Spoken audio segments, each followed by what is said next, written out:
Hello friends, welcome to Ramas Yummy Kitchen. திரும்ப உங்களை இந்த வீடியோ மூலமா சந்திக்கிறதுல ரொம்ப சந்தோஷம். இன்னைக்கு என்ன பார்க்க போறோம்னா ஒரு லஞ்ச் தான் பார்க்க போறோம். ஏற்கனவே நம்ம சேனல்ல நிறைய வெரைட்டிஸ் ஆஃப் லஞ்ச் வீடியோஸ் நான் போட்டுருக்கேன். இன்னைக்கு என்னன்னா எங்க வீட்ல வந்து இன்னைக்கு ரொம்ப கம்மியான காய் தான் இருந்துச்சு. இருந்த காயை வச்சு ஒரு சூப்பரான லஞ்ச் எப்படி பண்ணலாம் அப்படின்னு தான் நான் யோசிச்சேன். இருந்த கத்திரிக்காய், முருங்கைக்காய், ஒரு பொடலங்காய் அவ்வளவுதாங்க இருந்துச்சு. அதை வச்சு சூப்பரா ஒரு லஞ்ச் பண்ணிருக்கேன். அரைச்சு விட்ட வெத்த குழம்பு, அரைச்சு விட்ட பொடலங்காய் கூட்டு, தாளிச்ச மோர், அப்பளம், ரைஸ் தாங்க. சூப்பரா வந்திருக்கு. மிஸ் பண்ணாம இந்த வீடியோ பாருங்க. வாங்க இப்போ இது ஈஸியா எப்படி பண்ணிடலாம் அப்படின்றத பார்ப்போம். இப்போ வந்து குக்கர்ல வந்து ரைஸ் வச்சுட்டேன். நம்ம ரைஸ் வந்து ரெடி ஆயிட்டு கீழே இறக்கி வச்சிடலாம்.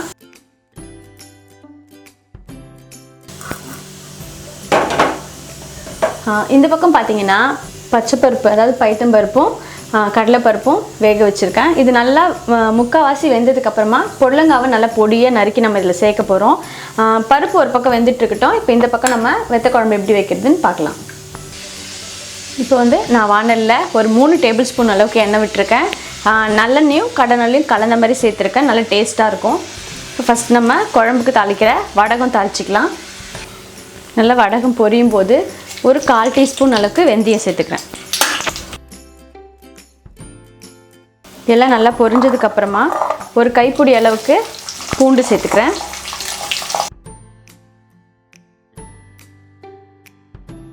பொடியாக கட் பண்ண வெங்காயம்,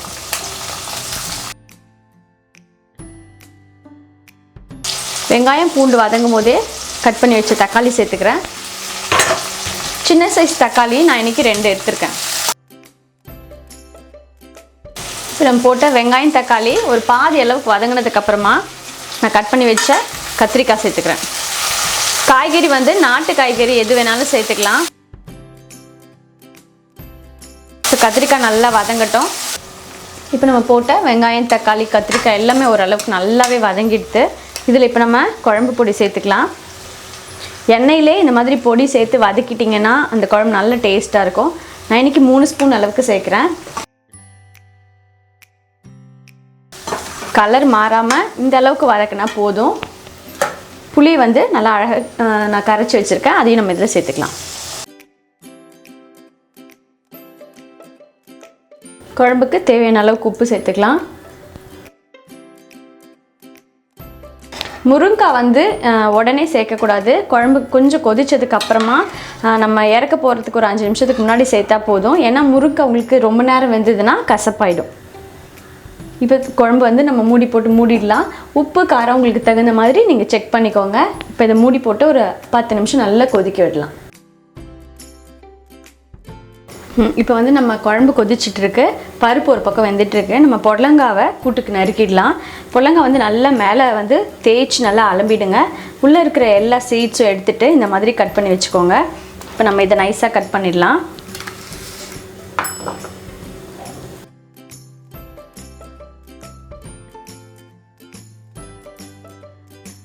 இந்த மாதிரி நைஸாக கட் பண்ணிக்கோங்க. ஏன்னா குண்டு குண்டாக இருந்ததுங்கன்னா உங்களுக்கு வந்து கூட்டில் அப்படியே முழுசாக இருக்கும்.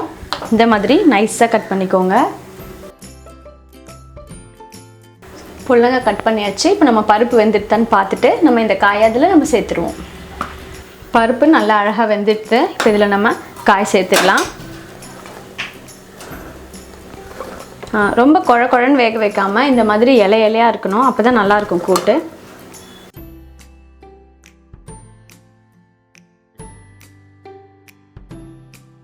இப்போ இது கூட உப்பு சேர்த்துடலாம். கொஞ்சம் காய் வந்து உங்களுக்கு சீக்கிரமாக வேகும். இப்போ காயில் உப்பு சேர்த்துட்டு நல்லா கலந்து விட்டுருங்க.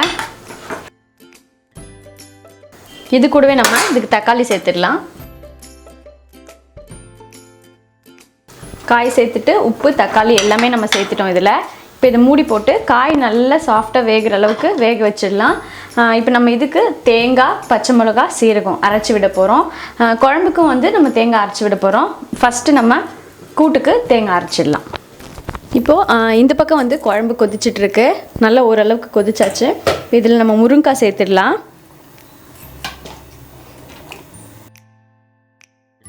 முருங்கைக்காய் சேர்த்துட்டு குழம்பு திருப்பி மூடி விட்டுருங்க.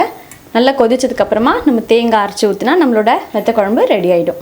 இப்போ கூட்டுக்கு 1/4 மூடி தேங்காய், ஒரு 5 பச்சை மிளகா, ஒரு 1/2 டேபிள் ஸ்பூன் வந்துக்கு சீரகம் எடுத்துருக்கேன். இதை நல்ல ஒரு பேஸ்ட் மாதிரி அரைச்சி நம்ம கூட்டில் சேர்க்க போகிறோம். ஸோ நல்லா தண்ணி ஊற்றி இதை நான் அரைச்சி எடுத்துன்னு வரேன். இப்போ சூப்பராக அரைச்சாச்சு. இதை நம்ம கூட்டில் சேர்த்துடலாம். இப்போ கூட்டு திறந்து பார்த்துடலாம். காய் வந்து ஒரு 3/4 அளவு வெந்திருக்கு. பாருங்கள், நல்லா சூப்பராக வெந்துடுது. இன்னும் ஒரு 5 நிமிஷம் வெந்தால் இன்னும் நல்லா சாஃப்டாகிடும். நம்ம அது கூட தேங்காய் ஊற்றிடலாம். தேங்காய் இப்போ ஊற்றுனீங்கன்னா அதுவும் சேர்ந்து கொதிக்கும் போது தேங்காய் பச்சை மிளகாவோட பச்சை வாசனை எல்லாமே நல்லா போயிடும். தேங்காய் ஊற்றிட்டு நம்ம உப்பு முன்னாடியே சேர்த்துட்டோம். இப்போ எல்லாத்தையும் நல்லா கலந்து பார்த்துட்டு உங்களுக்கு தேவையான அளவுக்கு உப்பு வேணும்னா நீங்கள் சேர்த்துக்கலாம். நான் பருப்பு வேக வைக்கும் போதே மஞ்சள் பொடி சேர்த்து வேக வச்சுட்டேன். ஸோ அதனால தான் கலர் உங்களுக்கு கரெக்டாக இருக்குது. இப்போ இதை மூடி போட்டு நல்லா கொதிக்கட்டும். இப்போ இதுக்கு நம்ம தாளித்து கொட்டிட்டோம்னா நம்மளோட பொடலங்காய் கூட்டு சூப்பராக ரெடி ஆகிடும். இப்போ நம்ம குழம்புக்கும் தேங்காய் அரைச்சி விட்டுடலாம்.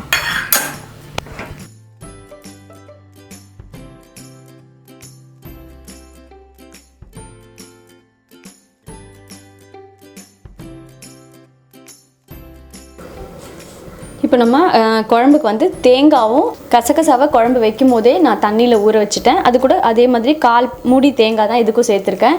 இது நல்லா பேஸ்ட் மாதிரி நம்ம அரைச்சி எடுத்துக்கலாம். இப்போ தேங்காய் கசகசா நல்லா அரைச்சாச்சு. இந்த அளவுக்கு போதும். கொஞ்சமாக நீங்கள் குழம்புக்கு ஊற்றினா போதும். நம்ம இந்த குழம்புல சேர்த்துடலாம். இப்போ தேங்காவை நல்லா பேஸ்ட் மாதிரி அரைச்சாச்சு. நான் ரொம்ப கம்மியாக தான் அரைச்சிருக்கேன் பாருங்கள். குழம்புக்கு கொஞ்சமாக அரைச்சி விட்டால் போதும். இப்போ இதை நம்ம குழம்புல சேர்த்துடலாம். இப்போ குழம்பு திறந்து பார்த்துடலாம். குழம்பு நல்லா கொதிச்சிச்சு. நம்ம ஊற்றின எண்ணெய் பூரா அழகாக பிரிஞ்சு வந்திருக்கு. இப்போ நம்ம தேங்காய் சேர்த்துக்கலாம்.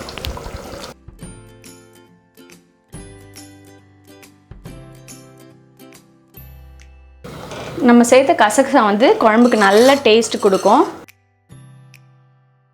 இப்போ இது வந்து ஒரு 2லேருந்து ஒரு 3 நிமிஷம் கொதிச்சா போதும். நம்மளோட சூப்பராக அரைச்சி விட்ட வெத்த குழம்பு ரெடி ஆகிடும். ஒரு 3 நிமிஷம் நல்லா கொதிக்கட்டும். இப்போ குழம்பு தேங்காய் ஊற்றுனதுக்கப்புறம் நல்லா ஒரு 3-4 நிமிஷம் கொதிச்செடுத்து எண்ணெய் சூப்பராக பிரிஞ்சு வந்திருக்கு பாருங்கள். நம்ம குழம்பு ரெடி ஆகிடுது. இந்த மாதிரி வந்தாலே குழம்பு ரெடி ஆகிடுதுன்னு அர்த்தம். குழம்பு நான் இறக்கிட்டு கூட்டுக்கு நான் தாளித்து கொட்ட போகிறேன். குழம்பை இறக்கிடலாம். கூட்டு அந்த பக்கம் வந்து நல்லாவே ரெடி ஆகிடுது. இதுக்கு தேவையான அளவுக்கு எண்ணெய் விட்டுக்கலாம்.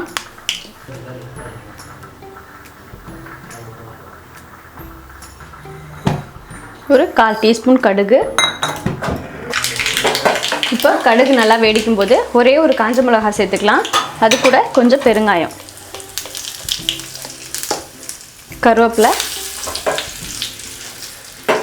இது எல்லாத்தையும் இப்போ நம்ம கூட்டில் சேர்த்துடலாம்.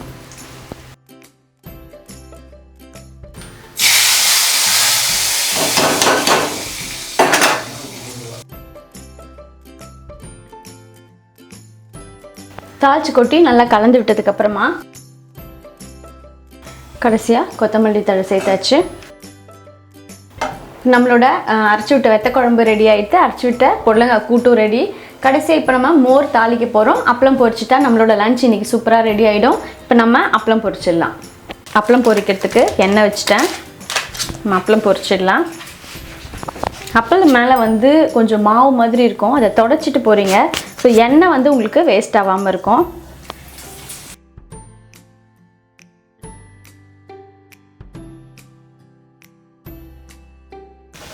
இந்த அப்பளம் வந்து ரொம்பவே சூப்பராக இருக்கும். நல்லா உங்களுக்கு எப்படி பபிள்ஸ் வருது பாருங்கள்.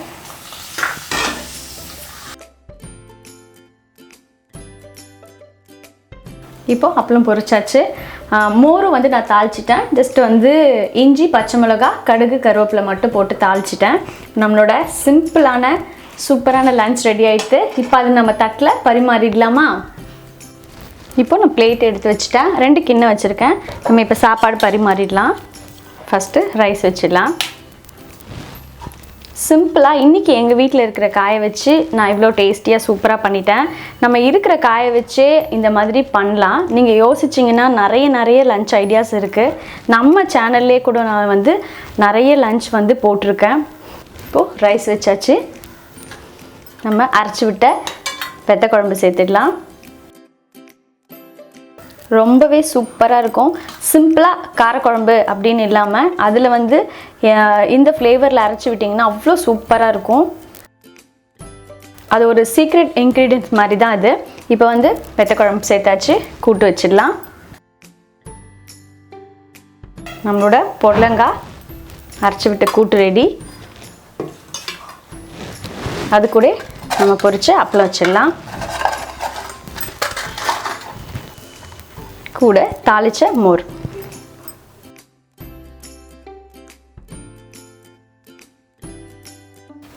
சூப்பராக இன்றைக்கி வீட்டில் இருக்கிற காயை வச்சு நான் வந்து இவ்வளோ சூப்பராக ஒரு லஞ்ச் பண்ணிட்டேன். ரொம்ப சிம்பிளாக ஒரு ½ அன் ஹவர் தான் ஆச்சு எனக்கு இது செய்யறதுக்கு. நீங்களும் கண்டிப்பாக இதே மாதிரி லஞ்ச் செஞ்சு பாருங்கள். பார்த்துட்டு உங்கள் லைக்ஸ் அண்ட் கமெண்ட்ஸ் அனுப்புங்க. உங்களுக்கு இந்த வீடியோ பிடிச்சிருந்தா நம்மளோட ரமாஸ் யம்மி கிச்சன் சேனலை சப்ஸ்கிரைப் பண்ணிக்கோங்க. அடுத்த ஒரு சூப்பரான டிஷ்ஷில் நான் உங்களை சந்திக்கிறேன்.